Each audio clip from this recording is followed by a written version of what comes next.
being able to surround yourself with people who are at a higher stage than you it just gets you thinking differently, right?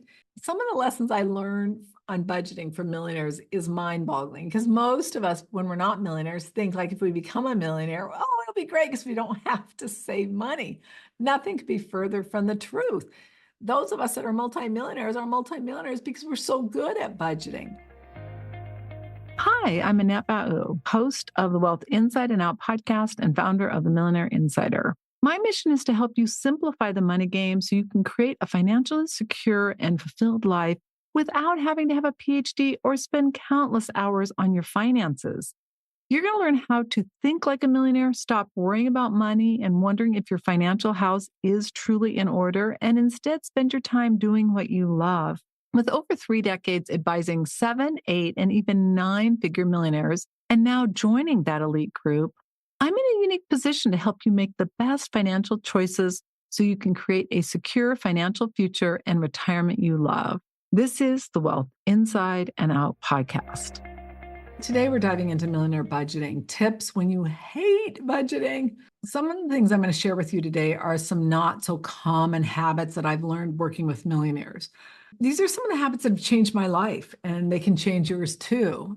It's so funny. One of the most common things I've heard over the course of my career is, I just can't wait to be rich so I don't have to budget. I'm like, what? The funny thing about it is the fact that people who have money are so much better at budgeting than people who don't. It's bizarre. But then people that don't have money have this concept that when you have money, you don't have to budget. It's just not true. Now, the Whitney Houstons of the world, the Rihannas of the world, who have these phenomenal deals, Tony Braxton, a lot of people have had a ton of money. They've made millions, and then they get the money and then they don't use it wisely, and it becomes a problem. And some of them recoup, but some of them don't. And so my message is, regardless of whether you're a gazillionaire or you're just working to get to your next level, the bottom line is you got to master budgeting. And no, it doesn't sound attractive. It sounds so much better to say, let me show you how to be a multimillionaire and not budget. It's like, I want what she's having. Or my favorite one is, I'm not going to micromanage what I do. I'm going to spend my money how I want. If I want a latte, if I want a purse, if I want jewelry, if I want this, I'm going to buy it. Now, this is the thing, my friends.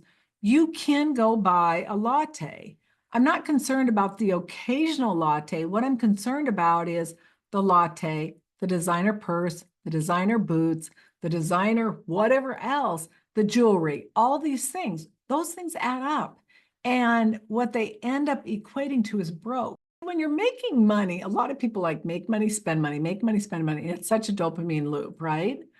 But the issue is, what they don't understand is, if you get in that dopamine loop where you make money, spend money, and you don't ever get into make money, accumulate wealth, I mean, it's a disaster. That's how you end up broke in retirement. So what I want you to get from today's call is the fact that you've got to dial that in. Unless you're looking forward to like living in a roach infested, one bedroom efficiency, can't afford a 1-bedroom efficiency apartment in like the Harlem of wherever you live, where you're scared that you're not going to live and you can hear your neighbors and you're afraid to call the police because you might get shot. That would be something to pay attention to today. So anyway, you can see how I like turn into a different person when I've had a few glasses of wine. But on a serious note, my friends, this is serious. There are so many people who are already at risk of running out of money. The reality of it is, my friend, there are so many people who don't pay attention to really what's going on. They get caught up kind of in the headline or hearing what they want to hear and then believing it. You got to start paying attention. Because when you start looking at some of the proposals that are being made and some of the issues, like as far as Social Security, I mean, if you've got money, my friends, God bless you, we're going to probably be okay. If you don't, or you're struggling, or you're spending almost all of what you're making, you got a problem. You got to dial it in. So hopefully today's episode on some millionaire budgeting tips will help you. For your free financial checkup, you can go to themillionaireinsider.com/FC. This checklist is just designed to help you figure out the best next step to assess your financial situation. And again, you can go to themillionaireinsider.com/FC. Today's free resource is our master budget template. You can go to themillionaireinsider.com/MBT. The master budget template is something I created because I saw so many people, wealthy people and people who didn't have money, who needed help creating a budget. They needed help to better manage their money. And so I said, how can I create something that will help people regardless of where they are? And that's how I created the budget. And it has helped thousands, if not tens of thousands of people create a better budget and make better financial decisions, really separating out your needs versus your wants. Again, themillionaireinsider.com/MBT. Millionaireseries.com copyrights all materials and intellectual property. This information is for educational purposes only. It is not intended to replace any advisor or specialist or to provide any investment, financial, tax, retirement, planning, or healthcare advice. By accessing this content, you agree to hold millionaireseries.com and its affiliates harmless for results achieved or not achieved. For today's episode, you can go to themillionaireinsider.com/92. So let's dive in. Today's episode is geared towards providing you budget tips that I have learned from millionaires that are designed to help those who don't love budgeting.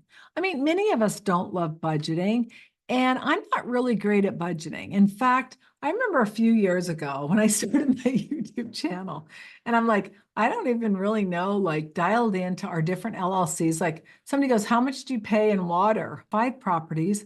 I'm like, that's a really good question. I have no idea. Problem is when you own different LLCs, like if you have your bigger picture setup, you can have an LLC for the different properties you own. I mean, that's typically wise from a creditor protection, but you're not going to know that. And once I started paying attention, it wasn't really the water that was the issue. It was all the other things.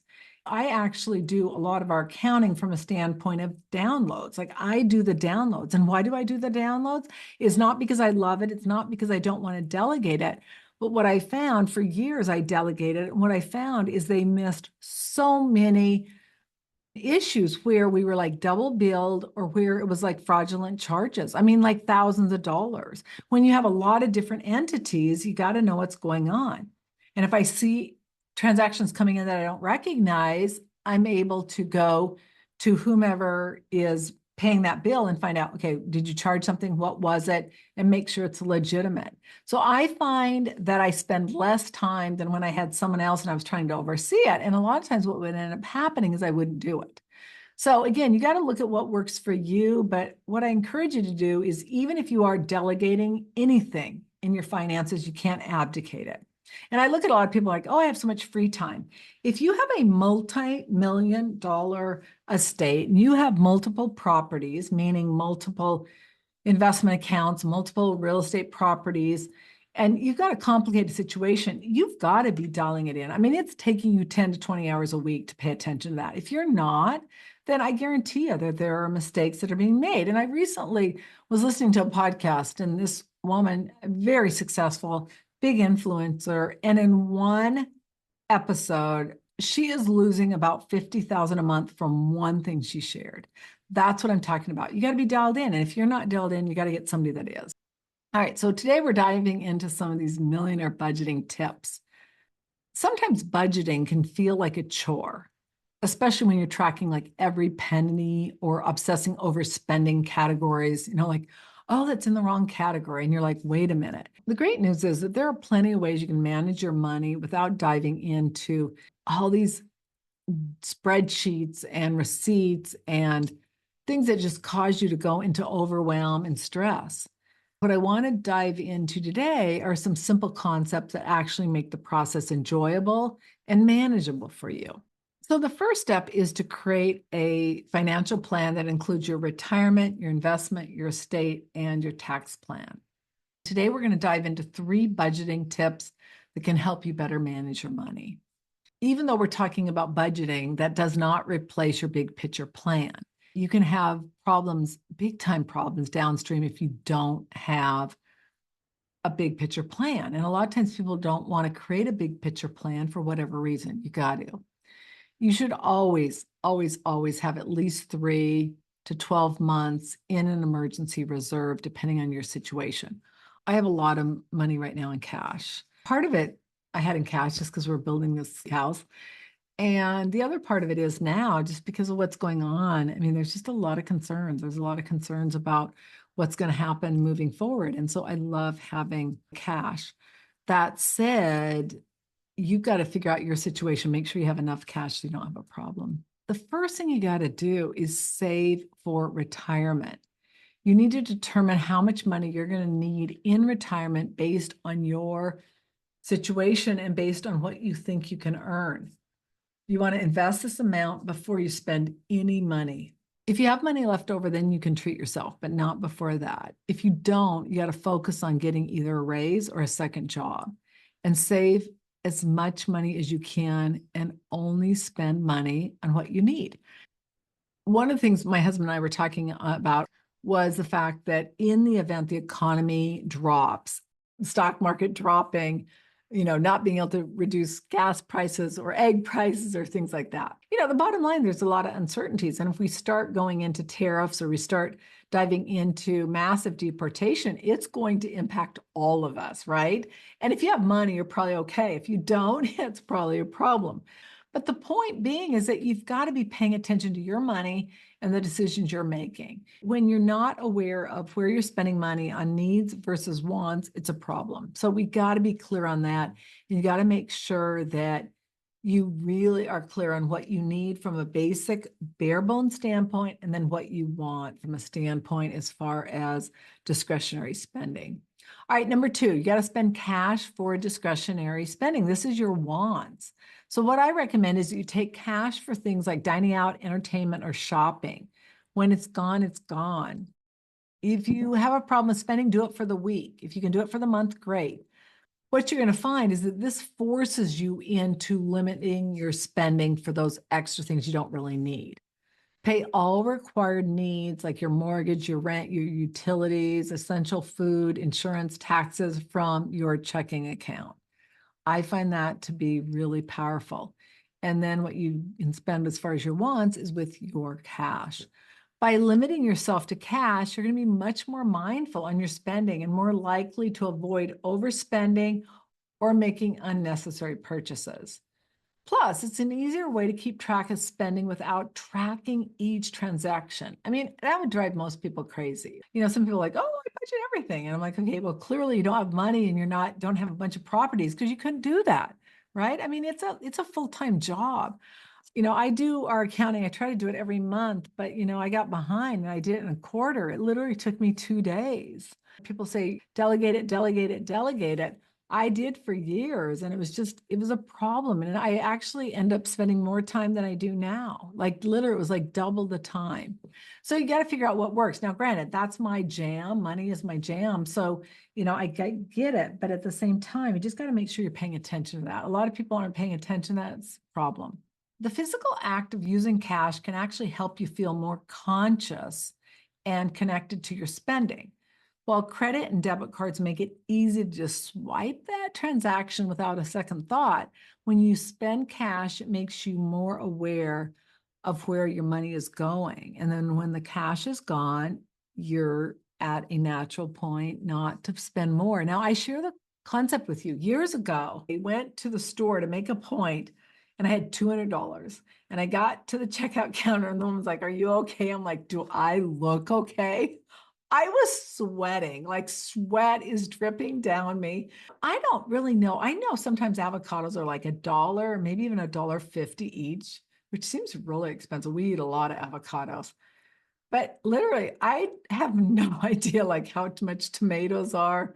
I literally was weighing everything and I got up there and I'll never forget. It was like $198 and some change, and I had 200. I have never been so stressed in my entire life, but I was aware. I don't go shopping a lot. Why? Because I'm the type of person that oh, we need that. Oh, we need that. We need that. I don't buy a ton of perishable items. I buy more non-perishable, preparing for what may come up. Chocolate bar is going to go up from like $139 up 40 to 60%. So we're stocking up on dark chocolate. We're stocking up on decaf. We're stocking up on tea, all the electronics. I just wanted to be buying things that are imported. So if in case tariffs go into effect, like you guys, I'm prepared. The bottom line, my friends, You want to just be clear on where you're spending your money. When you start spending cash and you only have a certain amount to spend, I think that's a great idea. And I think that until you get to the point where you can spend more money, it's not as big of an issue, paying attention to that. I love the fact that I've dialed in more on how I'm spending, really from the inside of what I'm teaching you guys, because I think it's so easy to get caught up on, well, I really need that. Do I really need that? It's just something to be aware of, really conscious of. Elevating your worth barometer. I talk about this a lot because it is probably the biggest discovery I've had in my entire career is your worth barometer and your wealth barometer. This may seem kind of out of left field, but just bear with me for a minute and consider as it may be one of the most important tips you're going to learn. In my second book, which is the 7 Principles of Becoming a Fulfilled and Wealthy Millionaire, I coined a term, the worth barometer, to represent a person's beliefs and self-esteem. When you have high self-esteem and a solid belief system, you make different choices, better choices. And it's going to help you achieve your financial goals and dreams so much more quickly. So you got to be aware of that. And a lot of people don't get that. Now, I spoke in the last episode how people always say that your net worth is dictated by your self-worth. And that's not true. I'm sorry, my friends. You may want it to be true. It's not. There are so many people who have a high net worth who have such low self-esteem. How do you tell that? Just see how they treat other people. All they care is about, as long as I'm wealthy, I don't care about other people. That is not what I'm talking about. When you have a healthy worth barometer, you have money and you have an amazing life, right? It's not just about the money. And so let me give you an example. It's a matter of when people have a lot of money and they don't have a healthy worth barometer, they're on the 5th spouse. They're on their 5th bankruptcy. Their health is just in shambles. They don't make it a priority. They don't make their relationships a priority. They don't make their partner a priority. Nothing good comes from that. And so it's impossible to have a low worth barometer, a great life, and money. That's the key. Not the fact that you can't have money. You can have money in a miserable life. Yeah, that would be a low worth barometer. So it's not fun. There's nothing fun about it. So let's look at some additional tips. The first thing is review your budget monthly instead of daily. I just can't imagine. Now, I do track my daily income just because I find that since I started tracking that, I hit it. And last year we had, knock on wood, a record income year. We also had a record, we've had record portfolio years. And I just think, oh my gosh, as so many people have struggled financially to pay for their groceries. And I really feel bad about that. Those of us who own stock have made a ton of money. And this is where I have a problem. I just think it's so wrong. The fact that I understand the CEO's fiduciary duty is for us that own stock because we're the owners of the company. I get that. But when I look at so many of these people who are struggling and so many of us that are making so much insane money, it's not right. I think there can be a society where we can make money and we don't have to penalize people that aren't yet wealthy, and we can give them a pathway to become wealthy. They literally hired down in like Alabama, Mississippi, and Louisiana, and I don't know exactly the states, but 3 southern states. He was hired to literally bring companies down there. It was on 60 Minutes, and it was so impressive. He created like 6,000 jobs. I do not believe even slightly that people should just be entitled to not work. If you can work or do anything, you should be. And I feel very strongly about that because the problem is if you don't build that self-esteem, you don't build that resiliency, what you need, that grit to actually go do it. And then you end up being reliant, say, on the government. And then, all of a sudden a different administration gets in and now all of a sudden they're cutting everything. I just don't believe in it. I think, just giving people money to give people money is a mistake. That said, I also believe that people that truly cannot care for themselves, that are in a dire situation, I do think there should be some support to help them get back on their feet.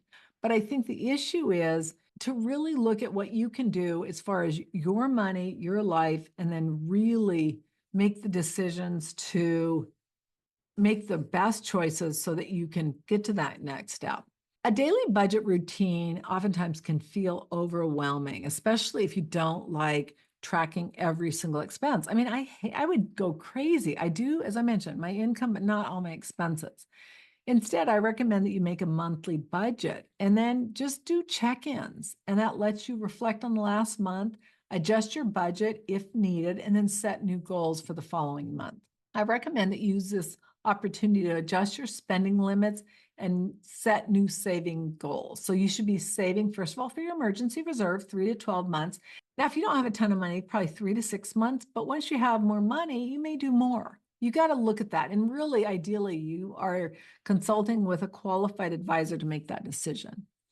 You want to celebrate small wins and see where you can make improvements without stressing about everyday spending. Monthly reviews give you a chance to regroup and stay on track without the day-to-day stress of budgeting. I encourage you to stay focused on building good habits instead of really strict budgets. By creating good habits, you make different choices.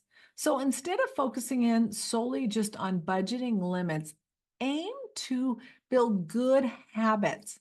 Small, consistent actions add up over time, whether it's your weight, whether it's your strength, whether it's your relationship, whether it's your money. Little things make a big difference.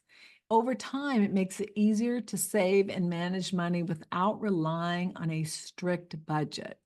So start small, but be consistent, especially in your savings. That's critical. I look at where my pension is. I can't even believe how much money is in just my pension. And I think about that. And it was funny because I was having a conversation with one of my peers who she and I have literally taken out about the same salary of our career over the course of the last 20 years. And here I have a multi-million-dollar retirement account, and she's never done a retirement account. That, my friends, is a matter of putting a little money in every year and seeing it compound and then making good financial decisions. Before you begin any investment plan, you've got to consult with a qualified advisor. Practice the 3-day rule. Avoid impulse buys by keeping a list of items that you genuinely need. And then if you want ones, make sure you can afford them before you buy them. Good habits are going to build a strong foundation for your finances. When you already have that foundation and then you add on budgeting, it's the ideal scenario. I encourage you to reward yourself when you stay on track. This is going to help motivate you and help you do what you need to do. So many people get on the bandwagon, oh, this is great. And then they just keep doing it and doing it, and not have any reward. And it can just be exhaustive. So give yourself some rewards. It might be getting a massage. It might be playing golf. It might be, for me, it would be probably watching a fun movie or doing something like that. But do something that's enjoyable. Maybe going out to dinner with your partner. And then prioritize like fun money, like money that you can go spend and you don't feel guilty about it.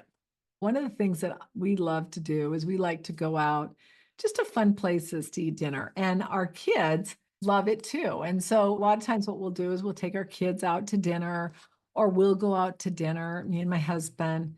We'll do things that are fun and that our family enjoys. Don't overthink it. I encourage you to automate what you're saving and investing so you don't have to think about it. Once you set it up, it's done. And then celebrate small wins. That'll help keeping you motivated. I started investing $25 a month 35 years ago. And people are always like, what did you invest in? I'm like, that's not the point. It was just a general mutual fund. But the point is that I had the discipline to do it when I had no money. That, my friends, is the difference. If you save or spend less than you expected, celebrate. This is going to motivate you, reinforce those habits so that you're going to do what you need to do. All right, so let's recap. Some of the lessons I learned on budgeting from millionaires is mind-boggling because most of us, when we're not millionaires, think like if we become a millionaire, oh, it'll be great because we don't have to save money. Nothing could be further from the truth. Those of us that are multimillionaires because we're so good at budgeting. But many people, it's not, and so you're not alone. But there are plenty of ways to manage your money. The first thing is save first for your retirement. Your retirement needs to be the number one priority. People who don't make their retirement number one, many of those people are going to be broke. I'm just telling you. I know, I see the statistics. Right now, 60% of Americans need Social Security, like it's a major part of their life. 29%, it's a minor part. So that's like 88%. It's like ends up being about 88%. If they start lowering Social Security, which they're talking about, they start cutting it, they stop increasing it for inflation, there are a lot of people who are going to have a serious problem. You've got to make your retirement your priority, not the government's yours. You got to be paying attention to this and you got to be proactive. Number two, you got to spend cash for discretionary spending. This is your wants. So you want to go out to dinner, pay cash. Your needs are from your checking account. Your wants are from your cash. That's going to keep you in line more than anything. And you're already saving money for retirement, so it's not there. And then when you're done with your cash, you're done spending. And then three, you got to elevate your worth barometer. Most people don't get that because they're like, well, why would my self-esteem and beliefs impact my money management, my budget, anything? It dictates so much of how we show up. When we have a healthy worth barometer, we make the choices we need to make. We make the choices of what we need to do financially, what we need to do in our relationships, what we need to do with our health and our weight, everything. My friends, developing a healthy worth barometer is going to change everything about your life.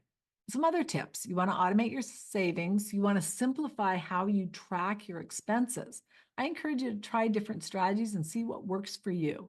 Budgeting doesn't have to be a chore. I've done it for so long, and even my husband, that it's just dialed in. It's so dialed into us. And by applying some of the tips you learned today, it can be simpler and less overwhelming, especially if it's not your favorite thing to do. So I encourage you to go back, review this, re-review it. You're going to be so glad you did. If you love the content of this podcast, please follow and subscribe to our channel so you get notified of episodes, and also give us a 5-star review and share a comment. We really appreciate it.